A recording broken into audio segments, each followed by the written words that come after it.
Run it up, then run it back. Run it up, then run it back. Run it up, run it back. Run it up, then run it back. Yeah. Hello there.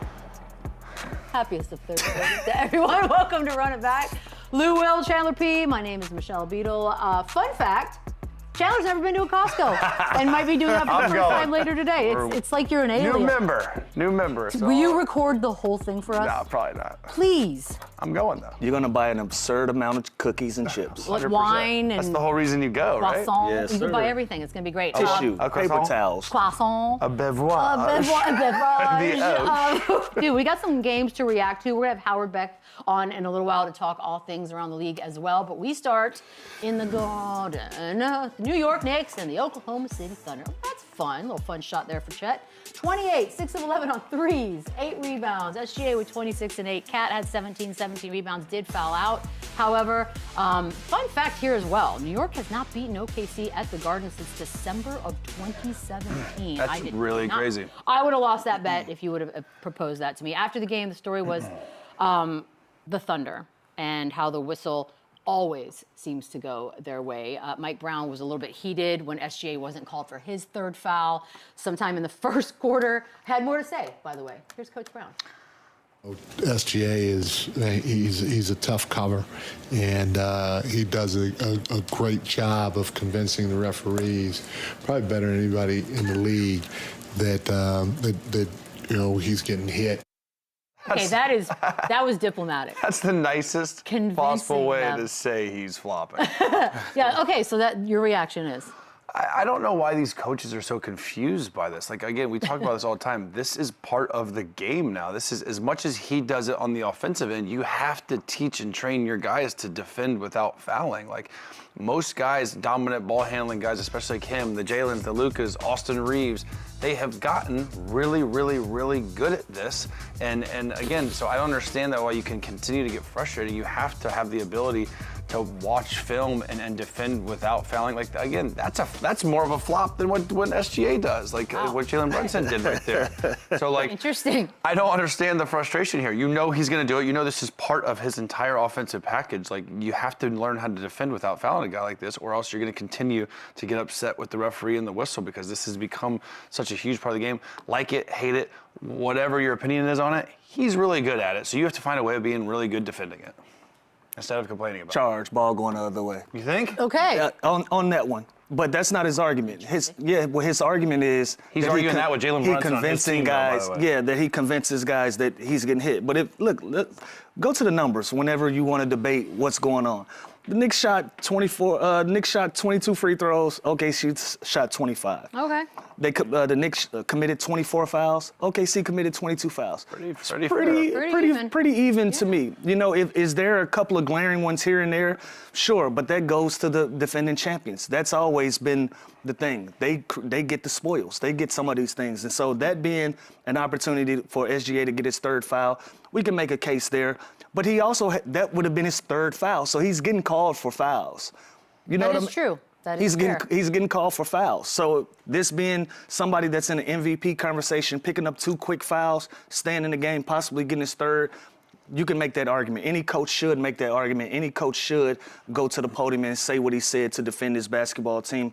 But again, you're looking at a team that they deserve the whistle to go their way. And usually, a lot of times, the more physical team, they're going to set the standard for the whistle as well. And OKC is usually the more physical basketball team. Yeah, I was going to say that. When you bring the game to the defense and you are the more physical team and you throw that first punch and create that contact, that's usually how you get the whistle. And again, SGA has done really exceptional at getting those calls. And what's confusing to me is Mike Brown, he's going to want these same calls for Jalen Brunson, and he usually gets them. So it's just... He has a guy on his team that has a lot of the same in his Careful game. now, because your starting point guard does the same thing, if not even better at it than SGA is. So tread lightly with asking for less whistles, because that is a huge part of Jalen Brunson's offensive game as well. That is an interesting sort of, for lack of a better phrase, lack of self-awareness when you sort of kind of pick on SGA for the one thing. Don't throw stones. It is. It's kind of an interesting one. I get it, but it's also like, well, wait a minute. Bill Simmons recently suggested that the Thunder are the villains of the NBA, Lou. What do you think? That's a hot take. It's kind of, it's not a hot take, but That's a hot take. Like, What's the villain story? Where are the For origins Lou of the... Dort, they're the best. I mean, Is when that you're the it? best, it These automatically guys, they don't comes talk with trash. They still continue to do their interviews together. They have very likable personalities. I don't know where the villain story is. What are the origins of the villain story? Well, how are we describing Maybe villain? maybe I have like animosity and jealousy towards them and their future and how Sam Presti has absolutely just dominated the front office. He's a there. villain. Like, yeah, I might sure. hate him just because he's so good at his job, but I'm with Lou. I don't see this at all. There's multiple other teams and players that are less likable and villainish than OKC. If you want to hate them because they're really good, fine. That is a thing. That's fine. But like That's normal. that's you're totally just jealous, normal. honestly. If you're not doing anything, they're not doing anything dirty or extracurricular. And that's haven't gonna- done anything that's not ethical Lou Dort to Lou make Dort you. has- Well, those are hard. Sure, but there's 10 other guys that are dirtier. I'm just players saying than there Lou is Dort. somebody. I don't think Lou Dort is a dirty player. I think he's made a dirty player too, and some plays that are frowned upon. But that's one individual on a team of guys. For them to be the team to be villainized, they have to have multiple situations of this. So, like Chandler just said, whether you're jealous or you want to unseat them as the kings of the NBA right now, that's a different story and different conversation we're having than being the villain. Like, I don't see SGA being a bad guy right now. No, you know what's crazy? I don't I even don't see him like care. I hate a lot of players on other teams. I don't think I hate one player on this team. Right. You know, Hate? like they're actually. I'm just saying, like they're lovable. I don't care for some of them. I think they defend. I think they play Yeah, sure. offense the right way. They're unselfish. They're well coached. Their coach is soft-spoken, just stays out of the way and gives the credit to all the players while he just coaches them to victory and a championship. Like, they don't play dirty. They're classy. Their star player is the best, like the most mature, like soft-spoken, just even keel star. One of them I've ever seen. So we're in my not life. buying. So it's like You're not, but We're can not I be honest? I'll be I don't get this at all. Full Yeah, I'm not buying disclosure, this. I've never even heard them referred to as villains. If I'm being honest, this is kind of the first Yeah. time that I'm like, they're Yeah, I'm villains. out. No, on they, this. they can be the measuring stick for a lot Yeah, of they're teams. the And you best. don't have to like them. And in a healthy competitive spirit, you're not supposed to like the team that you're trying to beat and get out of the seat of being the reigning champions and stopping them from being back-to-back champions. But that doesn't make you a villain because teams are aiming to knock you off your pedestal. That doesn't make you a villain. Do you remember when LeBron was in Miami and that was That's the a first time villain we story. threw villain around? But 100%. remember, he also doesn't like it. Like, he didn't want to be. He's not wired to be villain. When he stepped into it, the black mask, the not smiling, being a little bit more angrier, like he stepped into it, and then eventually he got back to being the fun-loving LeBron James that we all once knew. But at that time, it was an appropriate hat to wear because people felt like he shouldn't have went to Miami. There is no origin story here for OKC. But you know what the difference They've also done is? everything by the book. I feel they've like the drafted words- well, they've traded well, And, like, they've done I don't everything think that they they've care. supposed to do. When OKC, Also- I feel like when they go to an opposing state arena, I don't feel like it's like a hostile environment. I don't feel like they're just getting simply booed because. louder than the next team in starting lineups. Like, I don't think that at all. I think they're hated for the reasons that they're the best. Like, But where's the hate? That's well, I mean, it's just. We got to find the hate. I think the difference also is, and maybe I'm wrong here, but even if let's just say this villain We thing just took watched off, them. we don't care. I don't think they care. I don't think but they'll hear It's it. not going to phase them What- regardless. What arena in the world is more hostile than Madison Square Garden? Yeah, that's fair. And we didn't hear any boos or same any thing. It was just any another jeers. game. It was another exciting game that they showed. So that they're the fans boring. showed They're up. the opposite. They can be boring, but I don't see a villain story. Villain either. story. We're gonna watch the intros to see who's gonna get booed in the intros. Yeah. Like if Trae Young is in an Atlanta Hawks jersey and Going played there, that yeah. same game last night, you're looking at a completely different environment where where the crowd is saying F Trae Young, this and that. You heard none of that. You felt none of that last night. If there was any time for us to be shown that there's a villain story happening on the horizon, it would have been last night in Madison Square not Garden, buying it. and we didn't see it. Not them. Not buying it and haven't even heard it. So if that takes off, Nah, congrats Bill. to everybody.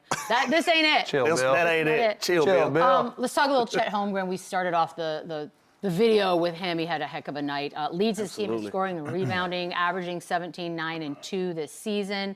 And I understand that Jay Will's lost a lot of time as far as being on the court here, but is he officially the second best player? And that's what I was gonna say. He's had to be. Yeah. And this is a team that they always fill in the gaps. Whatever's needed at that time, they're gonna address the problem and they're gonna try to do their best job. They needed a secondary guy to go out and be the guy to hold it down when SGA is not having his best night or when he is. Like last night, I looked at this game.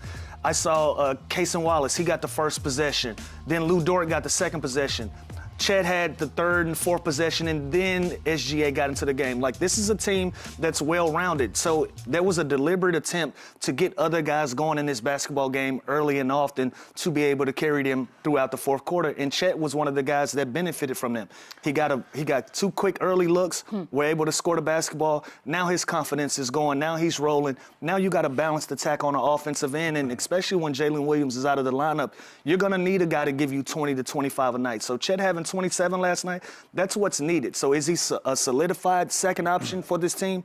Absolutely at this moment, because that was something that they needed to address, and he was the guy to do it. Yeah, I think he's more than capable, obviously, being that second option. I think he can be the number one option if these guys are out, and then he can step into that role with more opportunity. I think he is that good. He is that talented, and it's almost not fair to him from a standpoint where if Wemby didn't exist, I think we would talk about this dude in a completely different light, right? Like we would see his length, his size, and the impact he has on the defensive side of the basketball. He is just a spitting image of Wemby, just less productive and less and shorter. Like, you know what I mean? He's just a less version of Wemby, which is so not fair because him on his own is such a great player and such a two-way player. And if Wemby doesn't get these games, we're looking at defensive possible player of the year from this guy. So, again, I think he's great. I even love the little rivalry, I guess we can call it, between the two of them. That's fair. That is fair. But I think this guy is more than capable of being a second option, a first option, a third option. He is that good and that talented. And with Jalen Williams out of the lineup for a lot of this season,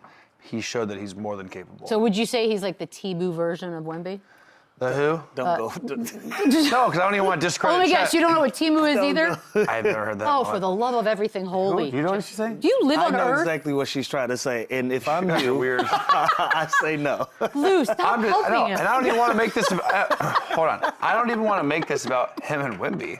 I don't care if I'm you just do. saying if Wemby didn't exist, I think we would talk about him in a different light. Okay, well, if De Niro didn't exist, then Pacino would have been the greatest actor of all time. What are we even talking about here? You know what we are talking about? Segue. The Hornets. The red hot in the Hornets. actual world. I thought you were going to say something else. Can you imagine? Hornets in Boston. Oh, my Brandon Stunning Miller. them. By the way, had a heck of a travel sitch. They got in late. Like, didn't seem to matter at all. It's a 118-89 final. 20 points for Knipple. Brandon Miller with 18. Derek White with 21. But we're going to concentrate on Charlotte here. It's 6 straight wins, 10 straight on the road, by the way. Ooh. All of those 6 are by 15 or more points. Oh. Again, I know that it seems counterintuitive because for so long the Charlotte Hornets have just not been a team that we've spoken of positively or at all. And even my brain is having a hard time, even though all of the proof is now right here in front of us. Lou, where are they finishing in the East? Right now they are 2.5 games behind the Sixers for the season.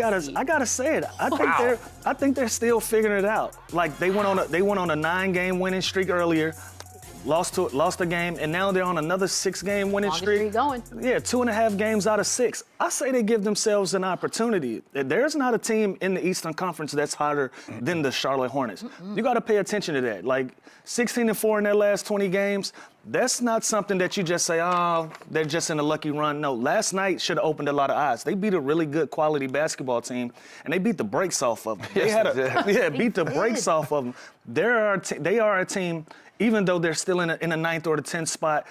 You gotta pay attention to what's going on. And if I'm you, and if I'm any other team in the Eastern Conference, I'm taking them very seriously. They got a very favorable schedule coming up. Wow. One of the easier ones to finish the season. If they're gonna continue to play like this, I say why not? I think they go out and they put some real deal pressure on going to get. Listen, 2.5 games is a lot. Sure. I want to keep it in perspective. 2.5 games is a lot, but if they're going to continue to stay hot like this and be 16-4 in 20 games and have, nearly another 20 games left to play, 20-plus games, if they're going to go on another 16-4 run, they're going to put themselves in a position to do it. By the way, right behind them are the Hawks who've won 5 in a row. This is going to be a really fun stretch. 6 and 7. What's crazy is like a week ago, 2 weeks ago, I thought maybe Milwaukee had a chance to even catch them. Wasn't that a fun time? Seems like so long. And they have just been on gas, and they have just been one of the best teams in the NBA, and not just offensively. This team's always going to be fun and exciting to watch play. They shoot the three ball just because anyone. You've seen historic seasons and numbers shooting the three-point shot with Brandon Miller and LaMelo Ball and Antetokounmpo. I mean, these guys are absolutely electric, and now they're defending. They're top 10 defensive rating, first in net rating. Like, now they're doing it on both sides of the ball, and they're maturing right before our eyes. And you guys talk about like a league pass team, like what's the fun? This has got to be one of the more fun teams to watch in the NBA, and they are super dangerous. I love the Kobe White pickup. It just gives them another scoring, playmaking guard. That lineup with Diabetti or Musa is Diabate 20-2. Like, that's not a small sample size that we're talking now. Like, now we're talking 22 games, and they're 20-2 with that young, athletic lineup that can switch everything and they can present multiple challenges for teams. Like, this team is for real, and I do think they have a chance to kind of keep creeping and creeping up. So this is the lineup he's talking about is LaMelo, Kahn, Miller, Bridges, and Diabate, and the 20-2 is what they are with them as the starting lineup. Mannix, yesterday, we sort of talked about talent, like the actual talent on a roster, and he was talking about Detroit and Boston and who's got more of what. From a strictly talent perspective, are the Hornets more talented than the Celtics?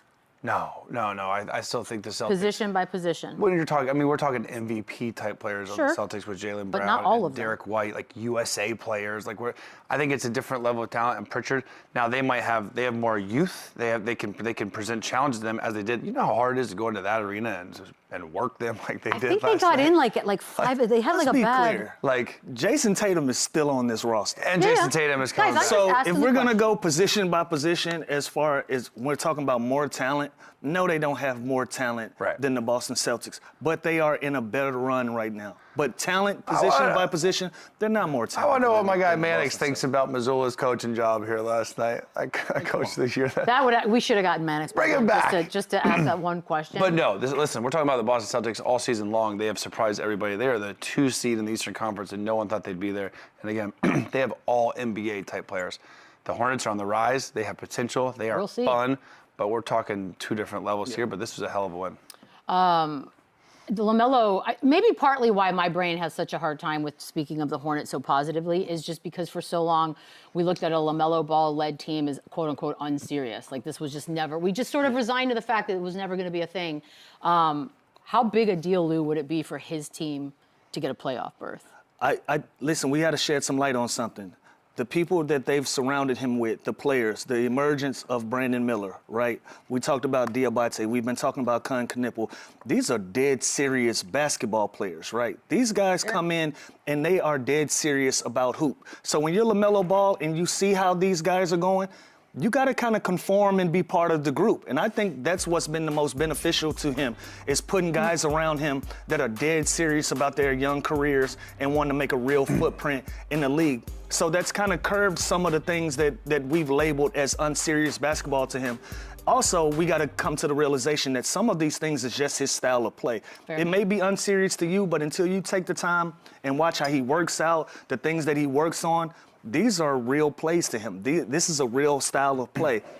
But also, again, like when you put these guys around him and they're saying, hey, listen, this is the style of play that we feel like suits this team the best, either get with it or get lost, right? Either get with it or get lost. And I'm saying it in a more harsh way because I'm sure that wasn't the conversation.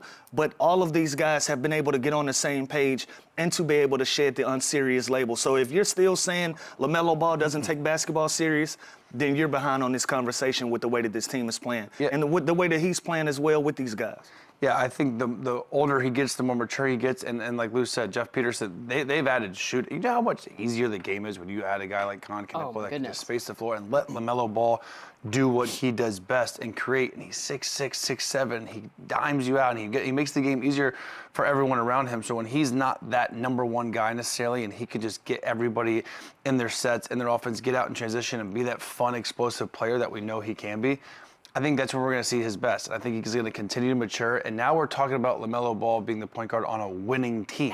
We've never talked about that before. So now I think he will start to get the respect and the flowers that he deserves. But you have to give credit to this front office just kind of building this team around him, catering to how he plays, because you can never have too much shooting, and this team has a lot of it. I remember going in there a few years ago when I worked with the Spurs, and it was like a sad environment in that building because it just felt like there was no positive energy coming. This is just night and day. I'm enjoying the story, actually. I love it. Quite frankly. We're going to take a quick break. On the other side, we will get caught up with all things basketball. Yes, with Howard Beck. We'll be right back. Run it up, run it back.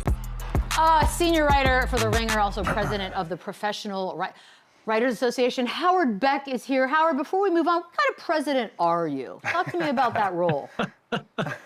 What's happening, Beadle? Good to see you. Good to see you too, man. How we doing, Howard? How we doing? Are you a stern president, or how do you rule? I like to think of myself as kind of more of the collaborative type, right? I want to listen to the people. I respect my constituency and their concerns. It's not about me, it's about us. That's how you do it. That is how it gets done. We're going to start with one of the bigger stories that's currently floating around. It's the Jason Tatum. We're all sort of on pins and needles waiting for his big return. Maybe tomorrow, maybe not. We shall see. But with that being said, Jaylen Brown's already gotten a lot of steam as far as MVP candidacy. Is that going to lower a little bit with Tatum's return, or what are you looking at here? Yeah, I'm sure that's the least of Jaylen Brown's or the Celtics' concerns right now, right? They're just, I think, probably thrilled to have Jason Tatum apparently back soon and to bolster what has been an absolutely incredible run without him. And they are firmly in contention even without Jason Tatum, and that can only help. The MVP part of it, I think Jaylen Brown is kind of on the fringes of this anyway. If you look at Tim Bontemps' straw poll from a couple weeks back, I think Jaylen finished 6th in the straw poll, just behind, I think Luka was 5th. I had him 4th on my fake straw poll ballot. And I think Jaylen Brown deserves a lot of consideration, but he's kind of in that second tier after the top guys, right? As long as no one gets eliminated by the 65-game rule, it's still, I think, Shea and Jokic in some order at the top, and Cade is really making a strong case behind them. Wemby's in the mix firmly, obviously. So Jaylen Brown, because of what he has done, the totality of his impact in carrying the Celtics this far, he'll get a lot of consideration. But, MVP has a lot to do with how gaudy your stats are, too, and your efficiency and all these other things, and he lags behind some of those other candidates in whether it's the traditional or the advanced numbers. It's interesting that Luka's up there 5th above JB and Anthony Edwards, probably because he's leading the league in scoring. Yeah, that's a fact. Howard, I want to stay in the East because you reported during the Giannis trade saga that LA and Miami were potential landing spots. Do you see a world in which Giannis could possibly stay with the Bucks past next season? And if not, what's a potential landing spot for him? Does he stay in the East? Yeah, Lou, I think it's pretty small chances at this point that Giannis is back with the Bucks. I mean, there's always a possibility, right? They still have, even though there's this wonky thing with their draft pick where the Pelicans are claiming the Hawks are getting either the Pelicans or the Bucks pick. If the Bucks keep their pick and they still end up in the lottery, which is still a possibility, they could still get a nice pick. Could they flip that for immediate help? Could that player himself be enough to convince Giannis to stay? There are some variables here that could change the trajectory. But the trajectory right now, let's be very, very clear, is Giannis does want out. He's made that pretty clear behind the scenes. He hasn't said it as strongly publicly, but even as recently as a couple weeks ago, sitting down with Malika Andrews, talking about, and he's said a version of this several times over the last few years. Yeah, I would like to win in Milwaukee, but I need to win. I need to win it. I need to contend for more championships. And if that's not in Milwaukee, then it has to be somewhere else. And Milwaukee clearly is not in position to do that. And I just don't know if it's realistic to expect that they can change that reality in the next few months. So that being the case, yeah, I expect Giannis is going to be wearing a different uniform opening night in the fall. Wow. Whether that's LA or Miami, whether that's New York, wherever it may be, I would expect more that outcome than him staying in Milwaukee. He's taking the avoidance route. I don't know if anybody has these dating terms in their arsenal lately, but he's like an avoidant. He's trying to have you break up with him because he doesn't want to do it. It's like the Dame and Portland thing. Eventually, they're just going to mutually find a landing spot for him that's going to help. It's messier than if you just said, "Hey, I probably got to go." Yeah. It would be clean. Now, Howard, circling back to the Lakers, there was a little testy bench exchange with Luka as he exited the game. Me and Lou have been there before. It could just be frustration. It could just be, something that happened, that was minor. Or, Howard, is there something more to this relationship in this situation? Yeah, It's funny. It made me think about like back in the day. I'm gonna date myself, but Michelle can relate. Once upon a time, Howard. I just mean that you and I have been on the beat together. I know, way but back Lou when. called me old right before the show started. We're really on a roll. I'm way right? older than Michelle. Yes. Let's be clear. Clip it. I didn't know that. Yes. This No, was we're not on the supposed to same be one. shots fired at Michelle. I'm way older.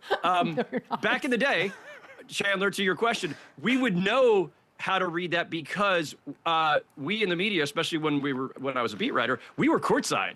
So we could actually see and hear quite a bit, and you could read a lot better into those situations. We're all interpreting this based off of, a clip that goes viral, and that's always a little bit dangerous, and so I try not to overreact to these things. But yeah, I mean, look, you guys have seen a bazillion versions of this over time. This looked like garden variety kind of barking back and forth or coach barking at player. Like you always have your antenna up when it's the superstar player and when they're still pretty early in their relationship, right? They've been together for just a little over a year. And, JJ was hired at a time when LeBron was the center of the Lakers universe, not Luka. So I think you could say maybe it bears watching that relationship overall, but not necessarily because of that exchange. Yeah. Do you think the Lakers build around Luka and Austin Reeves and quite possibly let LeBron walk? Do you think that's the next steps? I have said this, Lou, many times over the last month or so, couple of months. This is like the most consequential offseason for the Lakers in a long time. Probably, I mean, you could say since they got Anthony Davis in 2019, but probably since they first landed LeBron. This is a hugely consequential summer because they have to figure out whether LeBron is coming back. I think that seems doubtful at this point. They need to start moving forward, building around Luka, and LeBron, depending on what he might demand in salary, assuming he's still playing, ties you up too much. So they're straddling eras right now, and they need to clarify that. So they've got to make a decision on LeBron. They've got to make a decision on how much to pay Austin Reeves to keep him, obviously. But then really important after that, cool, you've got your 1-2 punch. What's around them? Because this supporting cast ain't cutting it. Yeah. And they've got a lot of work to do, that front office, if it is that front office, because you also have new ownership, and I think it's fair to at least wonder about what other changes are coming in the next few months with now a new president of the club and Lon Rosen and others that are coming in from the Dodgers side. Wow, they would have big decisions to make this summer. I like that Whoever gets strategy. that job. And you just said you think it's doubtful, most likely, that LeBron ends up in a Lakers jersey. So where does he go? Does he go back to Cleveland? Like, is there a big market for All a signs point to Cleveland. 2-year-old? Very Hollywood. He's still pretty good. Yeah, he's still really good. He can still contribute quite a bit. Maybe LeBron decides to retire, but if he's still playing, it feels like, the buzz around the league has been that Cleveland feels like where he would land. There's another, potential here for he and Steph have become really close. So the idea of Steph and LeBron playing together in Golden State is attractive. But the bottom line is most of these teams, those two teams in particular, and probably anywhere else that LeBron would want to go in terms of being able to contend for titles, they're all going to have cap issues. Is LeBron James ready to take the mid-level exception, the biannual exception, the minimum even? I haven't seen a star of his level still able to contribute at a really high level, do something like that, probably since Karl Malone and Gary Payton went to the Lakers my last year covering them back in 2003. And Payton took the mid-level, which was at 4.5 back then, and Karl Malone took the minimum. Just so that Peyton could take that. But that doesn't happen anymore, and it's hard to see LeBron doing that. But if he was willing to, he can go anywhere he wants. Yeah. I'm curious to see how this works out. Howard, let me ask you about Steph Curry. You wrote about him last month, and he went as far as to say he feels like the Golden State Warriors, they can still compete for another championship. You feel like there's any fight left in Golden State or what? Lou, it's really hard, in this moment, right, with Steph having been out for weeks, with Jimmy Butler having been out for weeks, and obviously for the rest of this season. It's hard to, convince yourself. And I'm a terrible sentimentalist, which is a bad thing for a jaded old sports writer to be. But, I look at a team like this, I want to believe that Steph can still win another title or make another run. I want to believe that LeBron, for that matter, can do that, and KD can do that. It's hard to let go of our great basketball legends when they're nearing the end. But those guys are all still playing at a really high level, which makes it at least feel plausible. And I still believe that. I think that, depending on what Jimmy Butler, when he comes back, what he looks like next season, what the Warriors do in the offseason, Steph, before the knee started acting up, was still playing at an incredibly high level too. He could have been all NBA first team. And so there's the possibility, like the vapor of possibility is there, but it gets harder every year, obviously, considering, Steph, Jimmy, and Draymond's ages. But, again, big summer for Mike Dunleavy Jr. because they need to patch up that roster around those guys. Yeah, and there's obviously now there's speculation about how much longer Steph Curry is going to play, which is also sad and obnoxious because I want him to play forever. Yes. Do you have any sense of how much longer he plays? I feel like he's the one guy that his game can continue. He's not going to not be able to shoot. It's like, is he the guy that kind of has more longevity than these other guys, or is his clock ticking?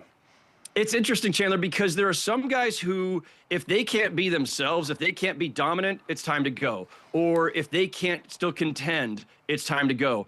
Steph and I talked about this for the story I did back in January, and his thing was like, yeah, I could be a role player. I could come off the bench. I could be, you think about guys like Vince Carter his last several years where he was like part role player, part mentor / seventh assistant coach or whatever. Paul Pierce toward the end, Grant Hill toward the end. There's a lot of different ways you can go out as, an NBA legend in this league. And Steph, when we talked about it, seemed to put everything on the table. Like he wouldn't mind if he's diminished, whatever, lost a step, 2 steps, if he can't be a starter anymore, if he can't, he basically said, like, I don't want to be a traffic cone out there defensively, but he's always going to be able to shoot. So, there are various ways he could decide to carry out his last 2, 3, 4, however many years he wants. The one thing that was very, very clear, though, is that he wants that to end in Golden State. Yeah. What's your opinion on Steve Kerr's future? You think this is his last season, or do we carry on? It's a strange one, Lou, because, when Steph talks about it, he always talks about me, Draymond, and Steve going out together. And Steve will allude to that, too. But their contracts are not aligned right now. Steve's contract's up at the end of this season. And it's just kind of been assumed, and Steve has talked about it this way, that, that they'll take care of that when the time comes. But I think the longer we go here, the more it's safe to wonder whether maybe there's, some other factors at work, whether it's contractual, whether it's philosophical, have they just reached the end of the road between franchise and coach? I don't think that's the case. I hope that's not the case. Again, I am the hopeless sentimentalist. I would love to see those guys go out together, Steve and Steph, and put Draymond in there too. But it's an open question right now. It's still weird to me Clay's not in that conversation. He'll be back. Yes. I still have my fingers crossed he'll be back. I'm with Beadle. Yeah. This will be a storybook ending somehow, some way. By the way, you must have been crying at that vintage broadcast the other night if you're such a sentimentalist. Like, I can't even imagine what Howard Beck was doing during that show. I cry at everything these days, Michelle. I love this for you. That's because we're old, buddy. That's what we do. Yeah.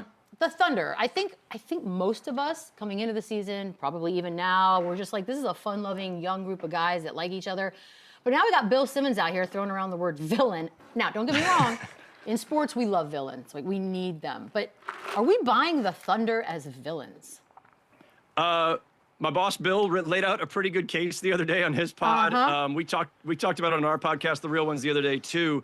Like, it's a little early, is my feeling, for them to be villains. Like, the case is strong and it's building. And look, even with Lou Dort's, quote unquote, dirty play against Jokic last week that everybody condemned, and I think it was rightfully criticized. Dort now told my buddy Joel Lorenzi at The Athletic the other day, I might have messed that one up. So even, like, if you're going to be the villain, if you're going to be Dennis Rodman or anybody, the bad boys, Pistons, you got to lean into it. You're not apologizing. You're just saying, tough. That's the way the game goes.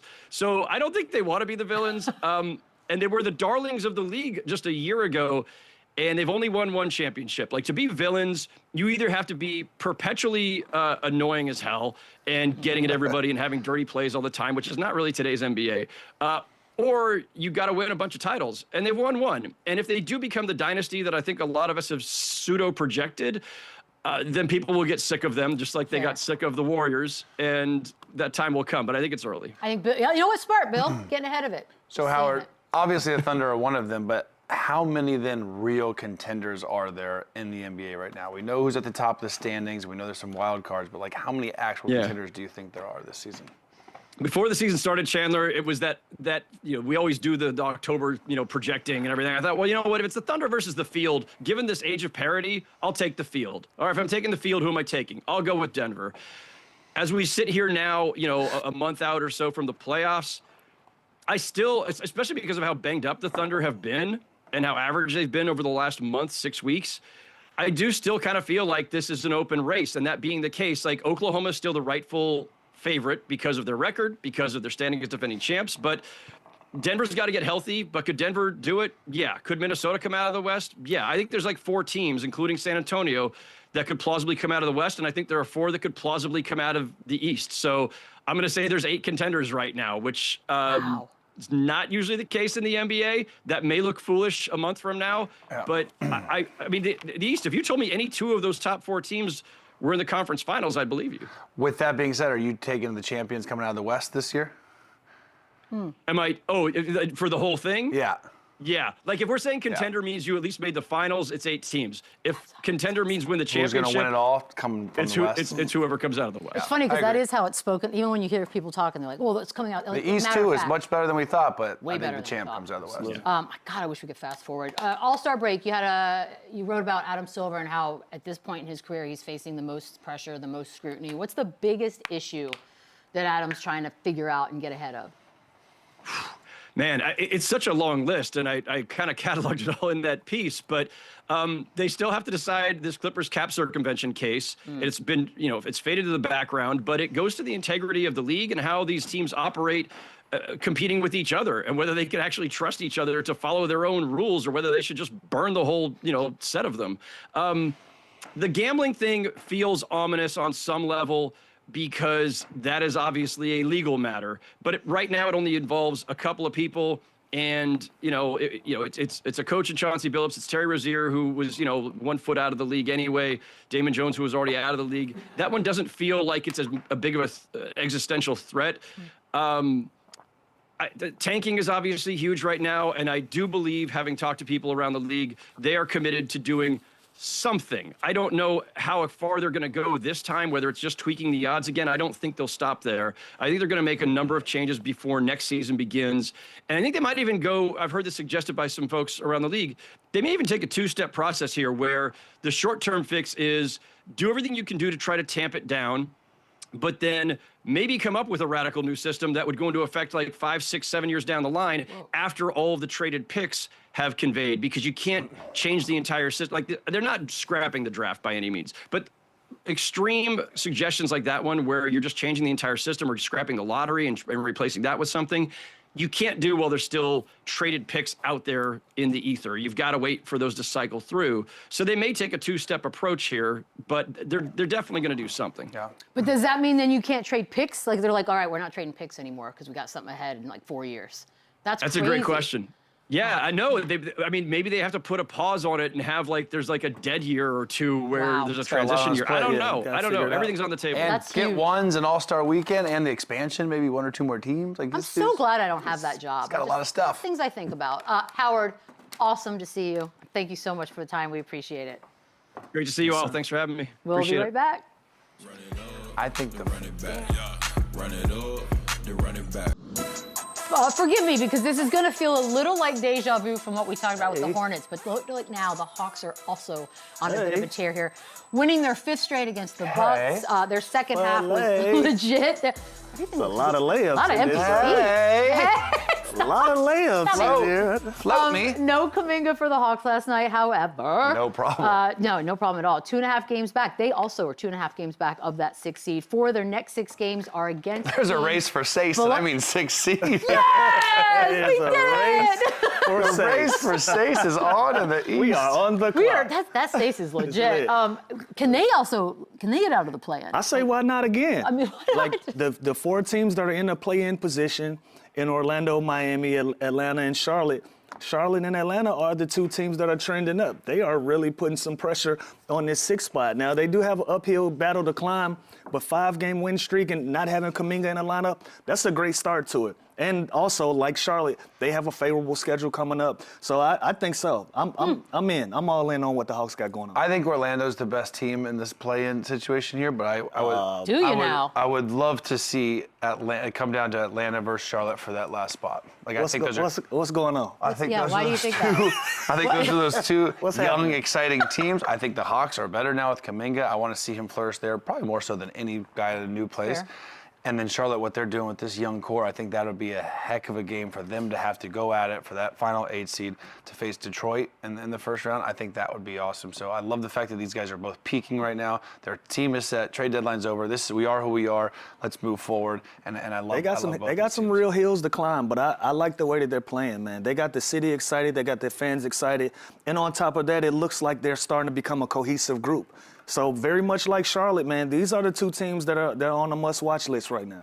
Did they cancel the Lemon Pepper Lou night yet, or no? They never will. It was never called They that. never. That's a separate thing. That is something else altogether. That is a guys. different night. That would be a good hoodie too, though. But no, still on. It's still on. We'll be there. One guy It's cried turning about into it. it's Are we turning going? into a good matchup because it's the Orlando Magic. So that'll be a game to watch. We're setting up a I have GoFundMe to so go. that Chandler and I can actually be in the house on Magic Monday. So let's make that happen. Jeez. Or Lou could just take us, but he hasn't offered. That's fine. There's a stat flow. Yeah, Luke keeps talking about how many tickets he I know, has, he's but he like, hasn't 27 necessarily tickets. offered them to us. He hasn't offered one. There's a stat on the interweb about the Hawks being consistently mediocre over like thousands of games. So, I mean, these are, I'm not going to read it to you, but yeah, you get the gist. Wait, what? That's we got real? Yeah, it's real. We got Jalen and Kuminga now. I'm involved in some of these stats. I'm involved for like And we went to the 17 Eastern of Conference those. Finals. You're I don't know. 100% involved. I got 6 games with the Hawks under my belt. Are we looking at a situation where the near future is that little stat list can start to be obsolete? We're going up.